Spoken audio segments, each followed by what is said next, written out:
Hello po, welcome sa Kuya Frank's Vlog. By the way, ako nga pala si Kuya Frank and nandito tayo ngayon sa Melaman House of the Giant Tiempo. So nandito tayo ngayon para kumustahin na po yung bago nilang branch dito sa Old Sabarte, Phase 1, Caloocan City. So kakapanayin po natin yung owner, si Sir Eman. So pasokin na po natin sila, let's go!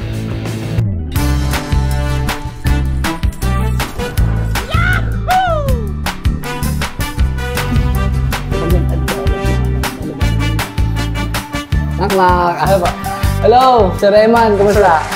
Sir, kumusta na? Kumusta na yung Melaman House of Giant Tiempo? Sir, ngayon, ano po yung ano natin ngayon? Yung bago nating in-offer na mga product ngayon sa Melaman? Ano yung mga bago natin? Yung mga bago po tayo, sir, bukod po dun sa nag-trending nating mga menus katulad ng mga Giant Tiempo, Giant Paris Mami, meron po kaming bagong products ng refreshers. Yun po yung imams. Ang imams po, binaliktad lang po namin yung pangalang Mami. Kaya po siya naging imams. Ang mga variant naman po niya is puro refreshers po. Yun po yung ginawa namin mga drinks, kumbaga. Same pa rin ba yung mga product ninyo? From yung dati ninyong mga product doon sa old store ninyo, is same pa rin dito kapag kumain dito yung mga customers natin? Siguro po ang same lang po yung sa lasa. Pero pagdating po sa pag-serve, mas malaki at mas marami na po siyang binibigay po namin. Pero yung liempo na siniserve ninyo noon, na fried liempo, is ganun pa rin ba kahaba? Parang singhaba pa rin ba ng monumento tupakanan? Ano na mahaba kasi yun? Mahaba pa rin po siya, plus meron po kaming mga flavor dips na ginawa. Kasaka meron na rin po kaming ginagawang special suka na inaano po namin. Pinagsasaw po namin sa mga menus po namin. Dito po sa bagong branch namin, mas mas lumawak po yung market namin, saka mas naging blessed po yung tindahan namin. Kasi po bukod po sa lumakas po yung tindahan namin, nagkaroon po kami ng maraming crews na natutulungan, mga nagtatrabaho po sa Melaman. Kasi po, ang mga kinuha ko pong mga crews, mga nag-working po dito, yung mga working student, mga nag-aaral ngayong pasukan. Sir Eman, ito matanong, para sa ating mga viewers na nag-umaasam din na magkaroon ng magandang business or successful na business, ano po yung mapapayo nyo sa mga aspiring na gustong mga entrepreneur na gustong magano ng ganito? Siyempre po kami po sa based on my experience, nagbago lang po kami ng pwesto eh. Pero yung consistency, nandun pa rin po. Bukod po sa lasa, pinag-improve pa po namin yung iba namin menu. Kung magne-negosyo po tayo, dapat dire-diretso lang. Kung sakaling wala pa tayong experience sa pagne-negosyo, dapat pag-aralan din po natin kung ano yung papasukin nating negosyo. Pero habang nagne-negosyo tayo, pinag-aaralan natin to ng mas mabilis. Para po passive income pagdating ng araw na natututo na tayo habang nagne-negosyo. Meron pa tayong along the way, may mga experiences tayong napapasok sa natin, business. Ano masasabi po niyo sa mga achievements na na-achieve ninyo, mga nakarangan?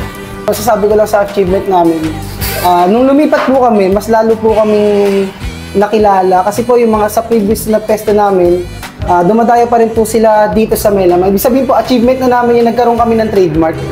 Pagdating po sa negosyo namin, kilala na kami sa malaking liempo, nakilala kami. Para sa akin po, achievement sa blessing na yun na kahit saan po kami mapunta, inaano pa rin po kami, dinadayo pa rin po kami ng mga dati namin customer hanggang sa mga bagong customer. Actually po kanina, tanghali may pumunta po dito, hinanap pa po nila yung bago namin pesto na to. Dati na po silang kumakain sa Melaman, doon pa po sa dati namin pesto sa San Agustin, Novaliches. Hindi ko na po sila nakilala kasi, kaya nung nagpakilala po sila na matagal na silang customer ng Melaman, nung nawala raw po kami, nakikita na lang nila kami online sa Grab, sa mga online platform. Yun po, malaking achievement na po namin yun na nagkaroon kami ng pangalan sa nila, taste buds nila kumbaga. Something throwback lang sa kwento ng buhay ni Sir Eman. So, pagkakalam ko si Sir Eman is napaka-hands-on yan. At siya pa, kung maalala natin, siya yung talagang hands-on pagdating sa pagtitinda at paglalako ng mga food cart niya noon. Diba Sir, kay Ben, ikaw mismo ang nag-iikot di ba? Bago mo niya na-reach tong na to, doon siya nagsimula sa pag-iikot muna hanggang nakapag-establish siya ng pwesto. And yet, nakita niyo naman yung improvement. Ang ganda. Mga nagbabalak mag-franchise dyan at gustong sumubok ng mga ganitong klase ng business, kontakin nyo lang po si Sir Eman. Nag-offer din sila ng franchise. So mamaya ilalagay natin sa screen yung contact number ni Sir Eman para kung gusto nyo mag-franchise at magtayo ng ganitong klase ng business, walang problema dyan.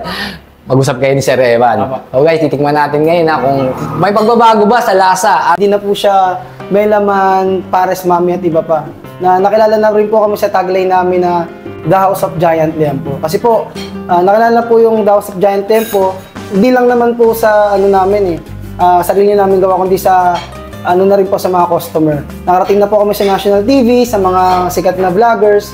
Kaya po, kayo Frank, na idol ko yan. At guys, grabe to Sir Eman sikat na to. Dahil na-interview na to ni Lakarin Davila. Sino ba sila naka-interview sa'yo? Susan Enriquez po, sa sila Vicky Morales. O guys, para sa mga hindi pa nakakasubok dito sa Melaman, The House of Giant Liempo, try nyo lang po, subukan nyo lang. Sigurado hindi kayo mapapaya kasi nga, hindi naman yan tatauhin or hindi naman yan ibablog ng kung sino-sinong mga sikat na vlogger kung hindi talaga nag-trending yung pagkain nila at hindi talaga masarap. Kaya talagang masasabi ko sa inyo, talagang masarap yung mga product nila dito, lalo na yung liempo na specialty nila at yung pares nila, naku, sobrang solid. Halos talagang mabubulunan ka sa sarap. So, tikman natin ulit. Talagang favorite ko yung liempo niyan Talagang natin, tsaka yung pares, nakakamiss talaga yung medyo matagal-tagal na hindi sumasakit yung bato ko Kaya, titikman natin yan. So, huwag na natin patagalin to. Let's go! Tikman natin. Kung Kanto style pares nila na 149 pesos, which is meron na siyang charong bulaklak, beef, tsaka itong bagnet. Yan. Ito po karaming yung order po nila. Tapos may kasama na yung dalawang garlic rice. Yan. Tapos meron din po sila ditong liempo na napakahaba. Grabe. Ayan simula monumento to Baclaran ng haba. Yan. Tapos may kasama na itong dalawang garlic rice. And may mga sauce na rin yan. Pwede kayo manghingi ng chili sauce, tsaka garlic chili sauce. Tapos may suka na rin siya na maanghang. And syempre, pag umorder kayo ng ganito, may sabaw na pong kasama yan. Pwede po kayo manghingi ng anli sabaw. And natawag na Classic Mami na 99 pesos. May kasama na rin garlic rice. And ganito po yan. Yan. So ito pong Melaman, The House of Giant Pares is located po ito sa Phase 1, Old Sabarte, Caloocan City. Ayan, katapat po nito yung yung Almo Funeral. Tapos ayan po, meron din siya dito yung mga refresher, ayan ganito. Ito po yung 22 ounce na ang nagkakalaga siya ng 59 pesos. Yan, depende sa flavor, mamili na lang kayo. So ito, yogurt drink po ito, ayan. Sarap. So dito po yung nila, dining area nila. Meron po silang second floor, tapos naka-aircon po kayo kapag kumain kayo dito. Hindi ganun kalakihan yung space nila, pero surely but surely, sigurado ma-accommodate naman kayo dahil mabilis naman yung turnover. Bago tayo kumain, pakita ko muna sa inyo yung second floor. Dito po yung second floor nila. So dito po yung second floor nila. Ayun, ingay kung may kumakain. Pababak tayo. Kanya naman yung liempo, ang haba Magusing laki ng ko halos isang braso ko na Tingin ko good fortune na to kapag kumain kayo ng ganito. So, siyempre, hatiin natin, hindi natin kaya ang haba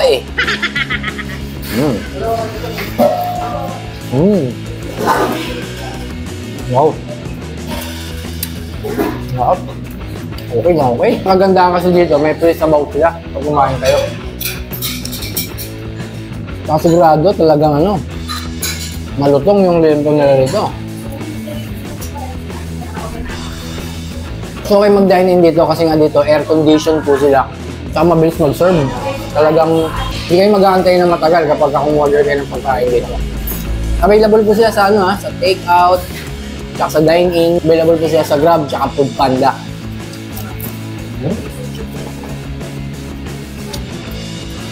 Liempo is 149 pesos.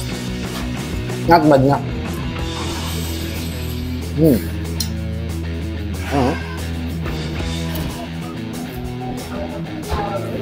Ang lutong ng liempo.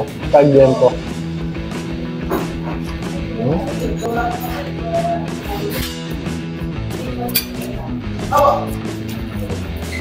Kaya mag-serve ka kung nagbablog. Guys, para mas madali nyo itong matuntun itong Melaman, mas maganda kung i-waste nyo sila, tapos i-search nyo po yung FB page nila. Hindi na kayo maliligaw kasi nga, along Old Sabarte Road lang to, yung papuntang Bulacan. Nakakatapat lang nila yung Almo Funeral. Check na check sa akin itong liempo nila kasi nga bukod sa malaki na, ang lutong na ano, tsaka yung marination, the best. Okay. Malasa yung ano nila, yung liempo nila. Ayan, pag hinati mo, ganito mangyayari dyan. So, kung dalawang tao, kung kasama mo yung jowa mo, as kulang sa budget, edi hati na lang kayo. Ayan, hatiin nyo. Ganito naman po yung Kanto Style Pares nila na nagkakahalaga ng 149 pesos. May kasama na siyang garlic rice, tapos meron na rin siyang Anli soup. So, ayan po. Meron siyang bagnet, may chicharong bulaklak, tapos may kasama na rin yung beef. Ayan. Ito yung chicharong bulaklak. Uy, tumatalon. Ayan yung bagnet. Tapos, chicharong bulaklak. Ito, parang mas malaki yung chicharong bulaklak ko. Ayan, malaki. Tapos, beef. Plain beef. Ayan.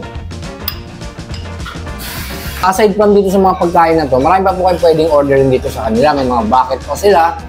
Wow ulam, which is nandun sa menu nila. Pero, highlight po natin dito yung mga special nila, yung mga specialty nila para kung sakaling pupunta kayo sa Melaman, alam niyo na kung ano yung orderin nyo.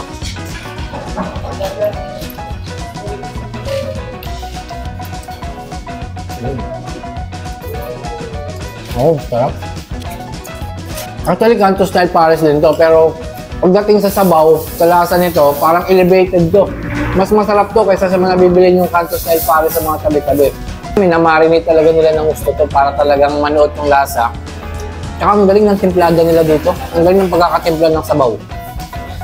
And hindi kayo magsisisi kapag natikman nyo po yung ano nila dito, yung Kanto Style Pares nila, nagkakalaga ng 149 pesos. Yan. Kain lang po yan, ayan ha. Wala pong kasamang mami yan ha. Ang halo niya yan, chicharong bulaklak, plain beef, tsaka itong bagnet.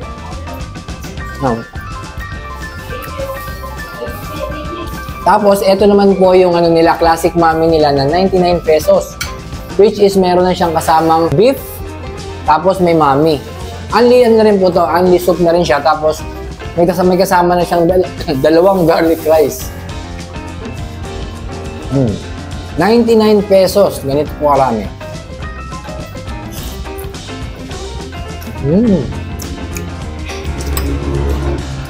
Pero pwede na rin siyang isabaw sa sa kanin. Pwede na halo sa kanin.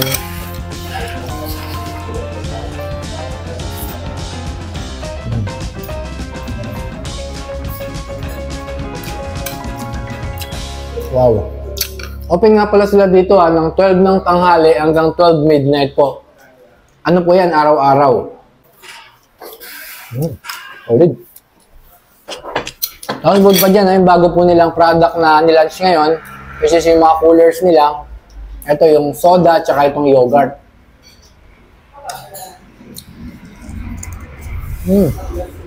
Wala akong masabi, masarap talaga. Tsaka yung nila, yung liempo nila, hindi nakitalo kasi nga mahaba talaga, good for 2. And itong sabaw nila, yung mga mami nila, tsaka yung Kanto Style Pares nila, masasabi ko talagang elevated siya. Mas masarap siya sa mga ordinaryong Kanto Pares na mabibili nyo sa labas. Kasi talagang ang tindi ng pagkakatimpla, masarap. Hindi ang dahil po sa in-hype ko to Talagang in my experience, talagang masarap, solid, masarap.